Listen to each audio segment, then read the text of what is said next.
Watch this.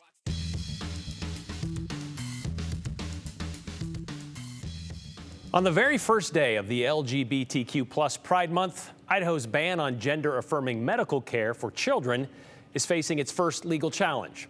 Two families with teenage transgender girls have filed a lawsuit against Idaho's Attorney General Raul Labrador, Ada County Prosecutor Jan Bennett, and several members of Idaho's Code Commission.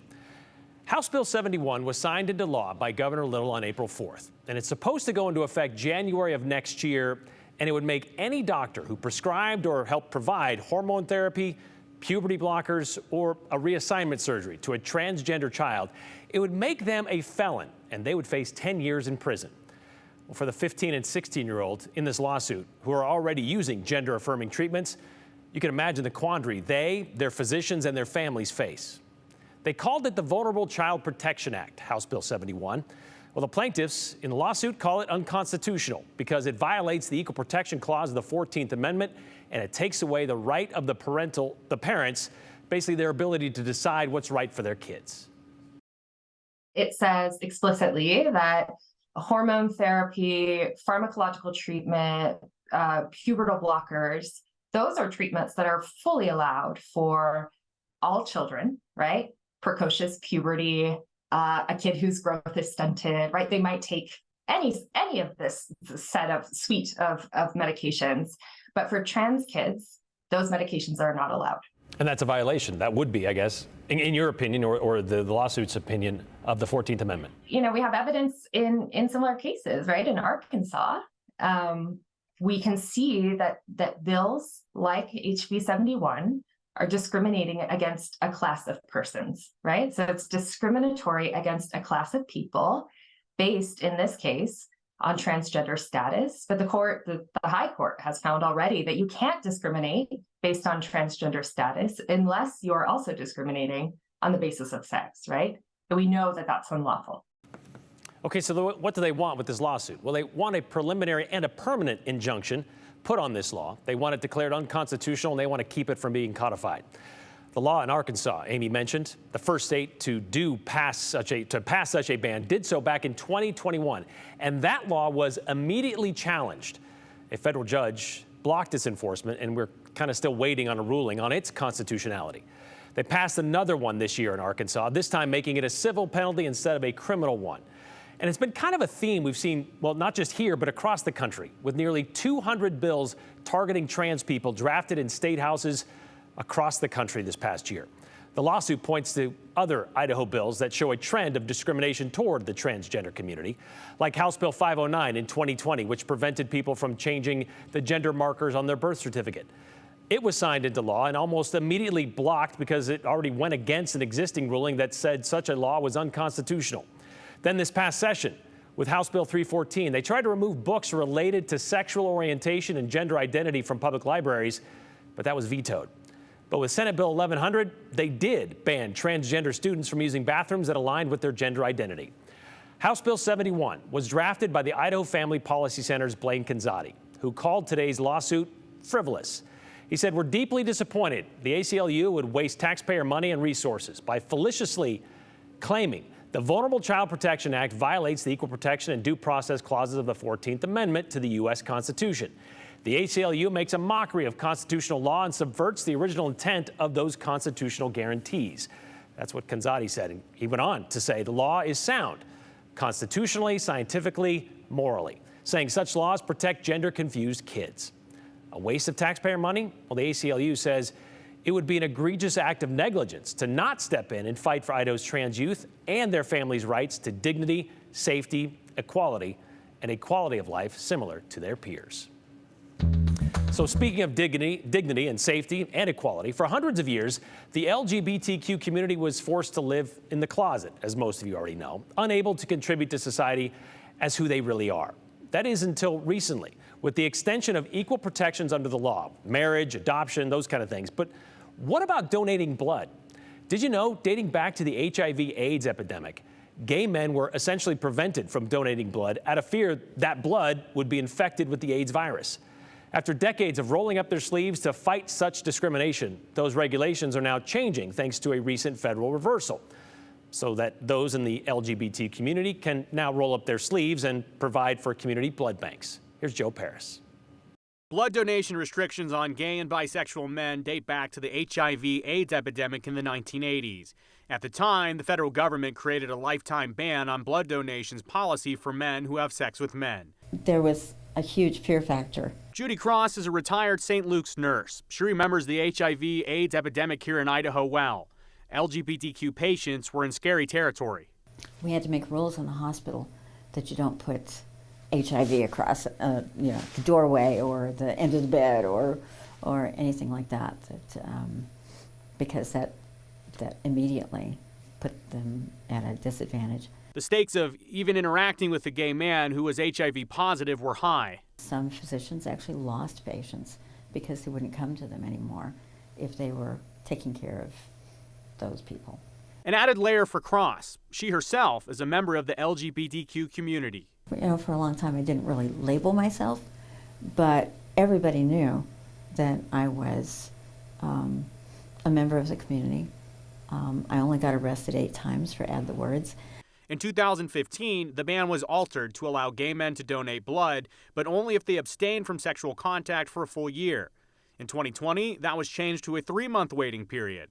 And regulators say there was no negative impact on the blood supply as a result of those changes. Now, another change is being processed. Just announced FDA guidelines get rid of the requirement that men who have sex with men abstain from sex for 3 months prior to giving blood. Instead, all potential donors, regardless of sexual orientation, sex, or gender, will be screened with a new questionnaire that evaluates their individual risk for HIV based on sexual behavior, recent partners, and other factors. Potential donors who report having anal sex with new partners in the last 3 months will be barred from giving until a later date. Great news. It's welcome news. Former Idaho lawmaker John McCrotzy is one of the men who will soon be donating blood. We spoke with him about this in 2022. I haven't donated blood since I came out a number of decades ago, and only in compliance with that federal requirement. Once the rules are implemented, have gotten down to local blood banks and blood donation drives, then you will certainly see me in line. It's not going to happen tomorrow, because the rules do need to flow down to the local banks and to have their new questionnaire in place. But once it does, you will see me in line, Joe. This change is refreshing. It is a change that we're looking at not the gender or sexual orientation. It's really looking at clinical criteria, and we're saving the respect and the dignity of the people that are donors and the respect and dignity of patients. We applaud the FDA's decision to change the rules to determine who's available to donate blood. By switching to a more individual risk assessment basis, that adds a level of inclusivity to the blood donation process that we haven't seen in a long time, and that opens it up for pretty much almost anyone to be able to donate blood and help save lives. Donald Williamson is executive director of Boise Pride. He says the change is welcome and long overdue for the community. It's been an antiquated rule for forever because they test every pint of blood that comes through anyway. So why have this antiquated rule on the books when you're testing for any issues regardless of who it is that's donating it? The timing of the change, right as Pride Month begins, it's timing that's being celebrated. A number of years ago, we started talking about how pride in and of itself is an act of resistance. And in standing up for ourselves, that we are contributing members of society, that we pay our taxes, we mow our lawns, we keep our neighborhoods looking nice and clean. There's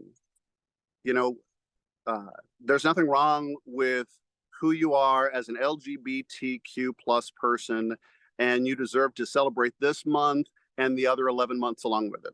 I've gradually seen things come from a very, very scary,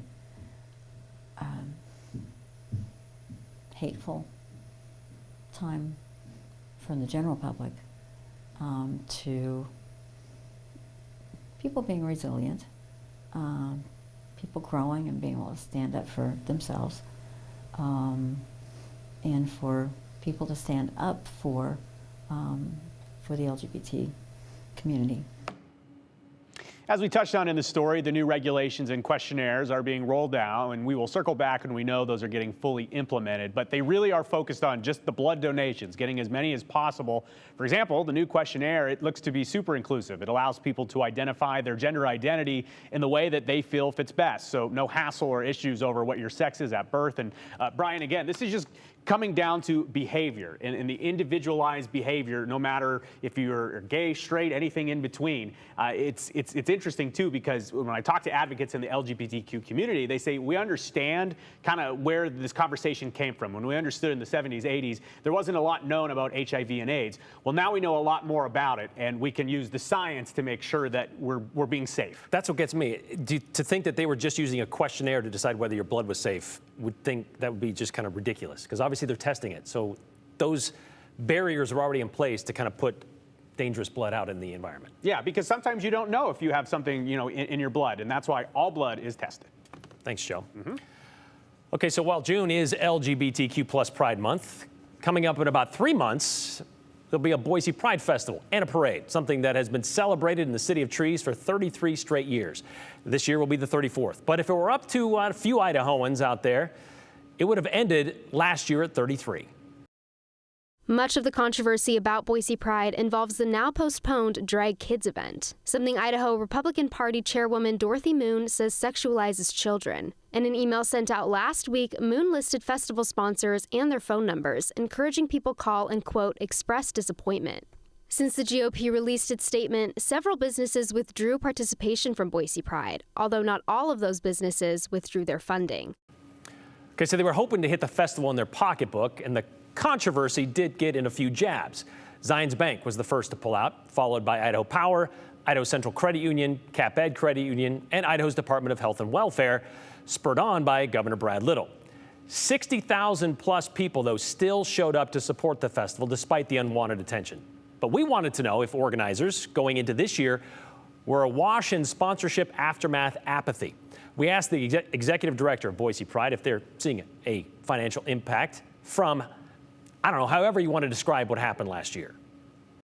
Religious extremists trying to force, to harass a bunch of our sponsors to back out by trying to twist this narrative of something that it wasn't. It kind of worked.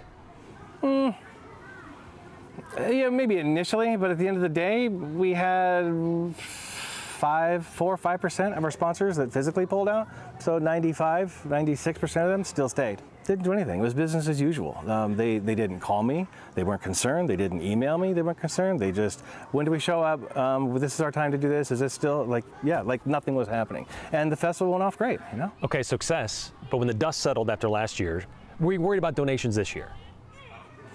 Some board members were. I wasn't. I had, off the top of my head, I probably had a dozen or more sponsors that have reached out, new sponsors, basically new businesses that reached out during all of that going on, that said, like, we want information, we want to be there next year, we want to be a sponsor. So if anything, it actually brought us more business in regards to that. But we do have a couple of sponsors that Brown Forman was a fairly large sponsor of ours, and they're not going to be back this year because they said it was due to the bad publicity from last year's event, so they just want to take a step back. I've had a handful of sponsors that have been non-responsive to this point, so at this point I have to assume that maybe they're not going to be participating this year. I'm not into rainbow wash sponsors. I'm not into sponsors who say, hey, we support you, and then when it hits the fan, they're like, we'll see you next year. Like, I don't buy into that. I guess the worst case scenario would be Boise Pride Fest doesn't get the funding it used to get. Are you worried about that? That's not a worst case scenario. Worst case scenario would be having to cancel the festival altogether.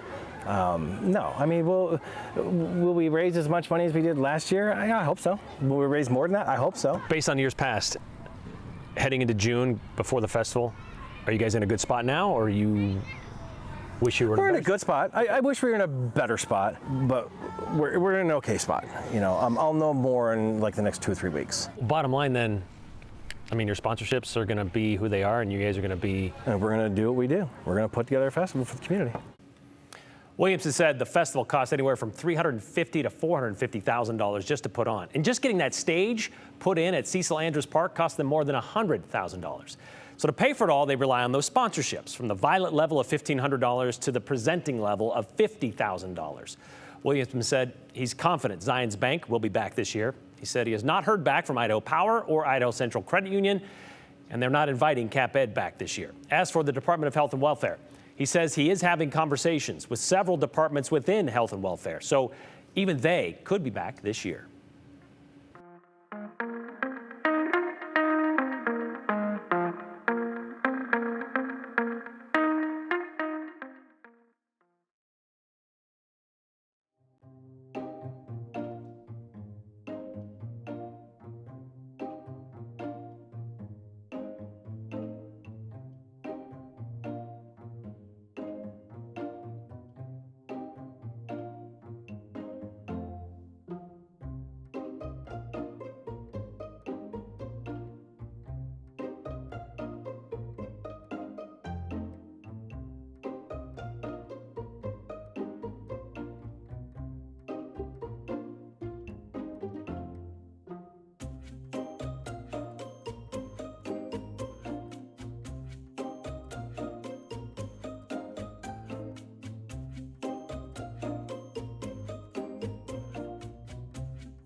A biopsy was done on her head in December of 1993. That's when Melinda was diagnosed with Rasmussen encephalitis. 7 days later, 90% of the right side of her brain was removed. They told us she wouldn't be doing very good in school, especially in math and reading, but I guess she did do very good. Apparently she's continuing to do very good. That's a story ran back in 2007. That girl you saw back then, all grown up now, graduated from Caldwell High School, still lives here in the Treasure Valley. An incredible feat considering nearly half her brain was removed. And she lives her life every day with a pay it forward kind of attitude, mastering the art of first impressions. Here's Andrew Bartline.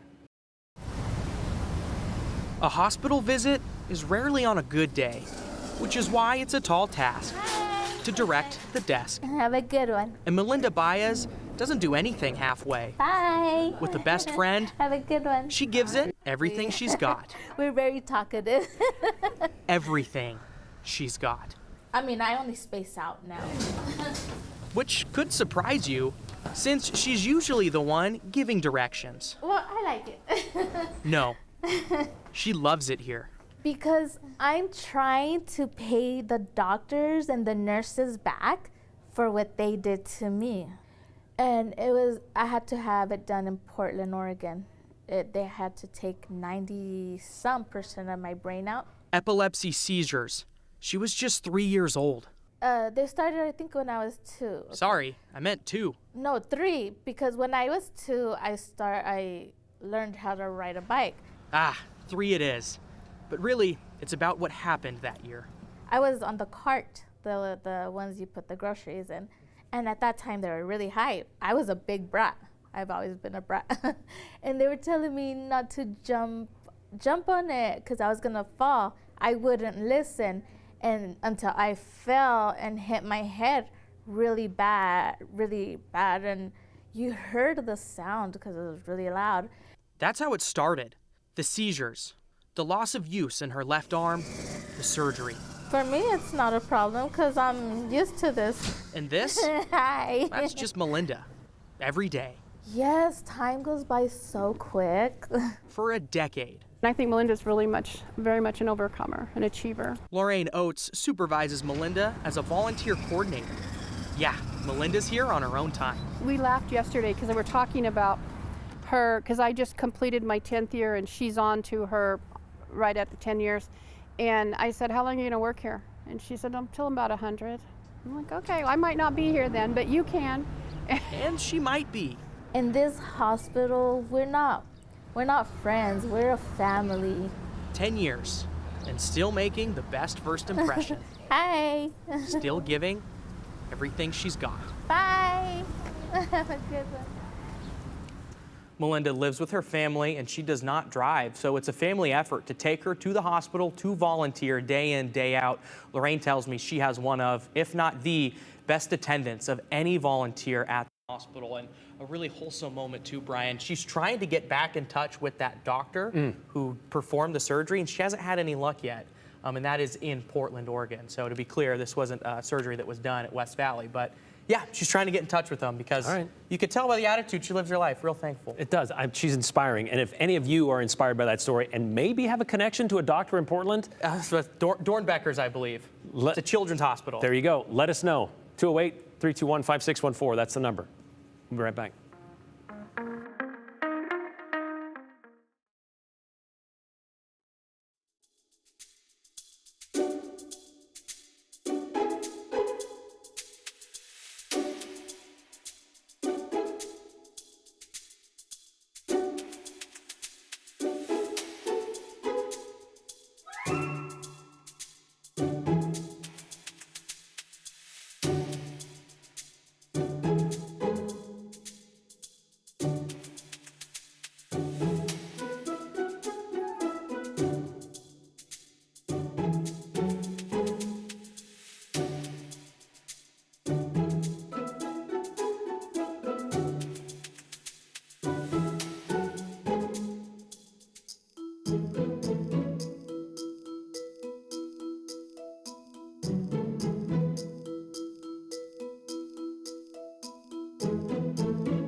All right, talking weather now. We are starting meteorological summer today, June 1st, much like we ended meteorological spring yesterday with more active weather. Not so much across the lower elevations. If you've been out and about today at all in the Boise area or the Magic Valley, it's been a beautiful afternoon. Temperatures around 80 degrees, lots of sunshine, but still in the high terrain of central Idaho and down along the Idaho-Nevada border. Storms have been firing off, those hit or miss type storms for the last several hours. And as we look ahead at the next 5 days up in our central mountain locations, that trend does continue. Those chances kind of ebb and flow over the next several days. The smallest storm chance at this point looks to be Monday, but if you have camping plans, expect temperatures generally upper 60s into the low 70s over the next 5 days, but also with that possibility of some brief heavy downpours of rain, lightning, and small hail. Here in the Treasure Valley, temperatures rise into the 80s tomorrow. A beautiful kickoff to the month of June, but we do have a slim storm chance each and every afternoon through the weekend.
All right, let's get to your comments on this Thursday. Thank you, Poe family, Doe family. Those are the plaintiffs in the lawsuit, and the ACLU. The only protection my vulnerable child needs is from this horrible law and the hate that gets thrown around in Idaho under the guise of Christianity. That's Carrie Ann Caldwell, the mother of Georgie, who we've spoken to before about transgender issues. So setting aside hundreds of thousands of dollars by the legislators to fight ridiculous laws put in place by the far right is okay. However, when an outside group stands up for the discrimination of others, suddenly it's wasting taxpayer dollars to defend the ridiculous law. Seems that the pot has no problem calling the kettle black, says Ryan in Kuna. Brian, had to giggle when you said Boise Pride had been celebrated for 33 straight years, says Cecil. And yep, we get those in every chance we can, right? Just something a little under the radar for those of you at home that notice. Thanks for noticing. When is the straight heterosexual Pride Month? I've seen this one a couple of times before, this one from Robert. Well, I guess if you can show that straight heterosexual people have a history of oppression, I guess you can have a month. Or get this, just pick one of the other 11 months available to you right now for free. Thanks for watching. We'll see you back here tomorrow.